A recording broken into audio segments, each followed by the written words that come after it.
Bonjour à tous. Aujourd'hui, je voudrais aborder devant vous un problème particulièrement préoccupant que vous subissez, mais que la ville subit également. Il s'agit de l'augmentation des prix de l'énergie. La ville l'a subit de manière encore plus importante puisque nous n'avons pas de bouclier tarifaire. Et donc, pour vous donner un exemple très précis, la ville se voit appliquer 2 fois le prix de l'électricité et jusqu'à 7 fois le prix du gaz. Nous consommons tous les ans 1 300 000 € pour l'électricité et le gaz sur l'ensemble de la ville. Eh bien, là, je vous laisse imaginer multiplier par 7 l'augmentation, c'est-à-dire globalement près de 8 millions concernant la facture de l'énergie, ce qui, bien évidemment, est absolument insupportable.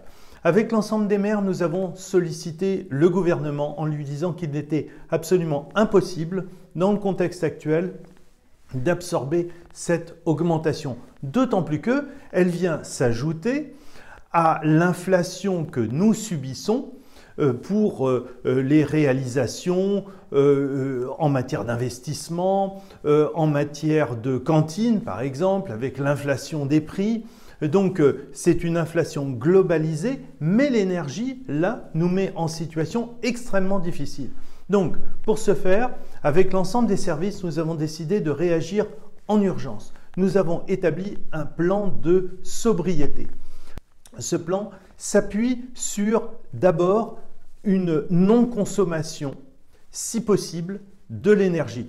Le deuxième élément va concerner des aménagements de la situation qui existe aujourd'hui.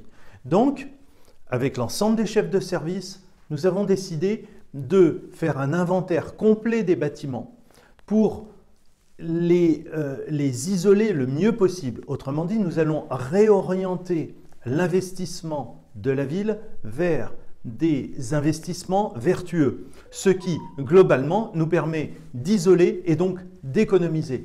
Nous avons bien sûr déjà commencé en refaisant les toitures, la toiture de la mairie, la toiture d'école Jean Moulin, les toitures de Pinlevé. Bon, mais nous allons poursuivre cet effort, essayer de vérifier tout ce qui peut être isolé de façon à limiter notre facture de gaz, celle qui nous conduit à des augmentations les plus fortes. En matière d'électricité, nous allons bien sûr poursuivre ce qui était déjà engagé, puisque nous n'avons pas attendu cette crise énergétique pour lancer le marché à performance énergétique qui, globalement, nous fait changer les anciennes lampes à sodium par des LED et bien évidemment réduire considérablement, de l'ordre de 70%, notre consommation d'électricité. Nous allons aussi essayer d'optimiser les phases d'éclairage de façon à ce que, lorsqu'on n'en a pas besoin ou moins besoin, diminuer l'intensité de l'éclairage, notamment la nuit, en pleine nuit, c'est-à-dire après 23h30 jusqu'à 5h30 du matin, essayer de descendre, pas partout, mais quand c'est possible, descendre l'éclairage public pour essayer de faire des économies.